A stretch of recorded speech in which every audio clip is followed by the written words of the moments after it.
menuai sorotan publik. Dalam video singkat itu, memperlihatkan sosok Habib Bahar bin Smith tengah duduk di atas sofa. Lalu, jemaah atau santri laki-laki sedang mengantri untuk bergantian menyalami Habib Bahar. Namun, jemaah santri laki-laki itu ternyata hanya mengalami Astagfirullah. Assalamualaikum warahmatullahi wabarakatuh. Kita ucapkan istighfar sebanyak-banyaknya. Kita lihat video di sebelah, ada Bahar punya santri, dia juga jadi pimpinan di santrinya itu. Mestinya dia mengetahui dan melarang santri-santrinya begitu.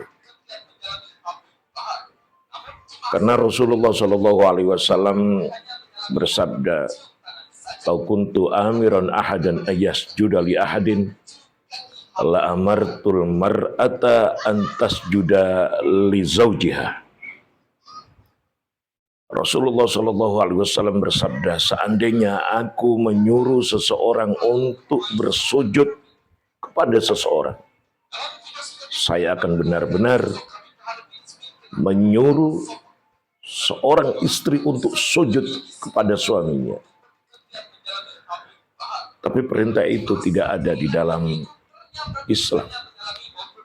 Dan Rasul tidak pernah menyuruh seorang istri untuk sujud kepada suaminya. Meskipun Rasulullah SAW benar-benar menganjurkan ita'atu zaujah li zaujiha, menuntut taatnya seorang istri kepada suaminya. Tapi tidak sampai Nabi menyuruh seorang istri untuk sujud kepada suaminya. Karena apa? Tidak boleh seorang makhluk sujud kepada makhluk. Sujud hanya kepada Sang Khalik.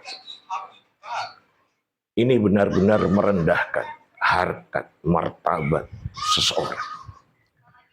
Dan ini kalau dilakukan oleh banyak orang, banyak santri, ini sudah menjadikan santri itu bermental lemah, bermental budak. Apa hebatnya hingga orang lain berani dan mau sujud kepadanya? Ada satu cerita ketika ada seorang Gus yang ingin menarik emas dari tanah. Emas itu sudah wujud tapi tidak berupa emas. Ketika dicekkan ke toko emas, batangan itu tidak emas. Maka Gus ini melakukan komunikasi dengan jin itu. Ketika dia bertemu dengan saya, dia komunikasikan, dia diskusikan. Saya mengatakan apa? Gus, apa yang disuruh oleh jin itu atau oleh setan itu atau oleh iblis itu jangan dituruti, Gus. Apa yang diminta oleh jin itu? Jin itu meminta Gus untuk sujud padanya. Batangan yang menyerupai emas itu akan dirubah menjadi emas beneran ketika Gusnya mau sujud kepada jin itu. Saya ingatkan, Gus, jangan sujud, Gus.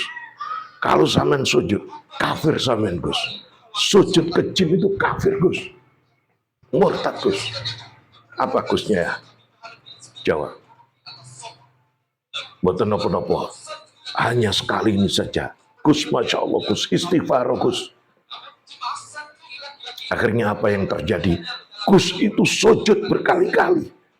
Saya sampai berbesmili, istighfar, ya Allah, astagfirullah, ya Allah. Hanya demi harta, hanya demi emas. Gus itu sujud kepada jin.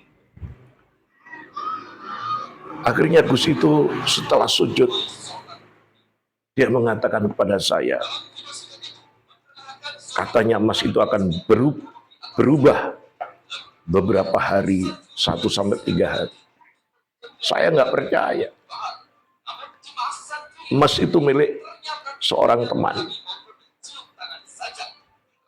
Ketika pas hari ketiga, Gus itu datang lagi dan mengajak saya untuk melihat batangan itu. Apakah berubah atau tidak?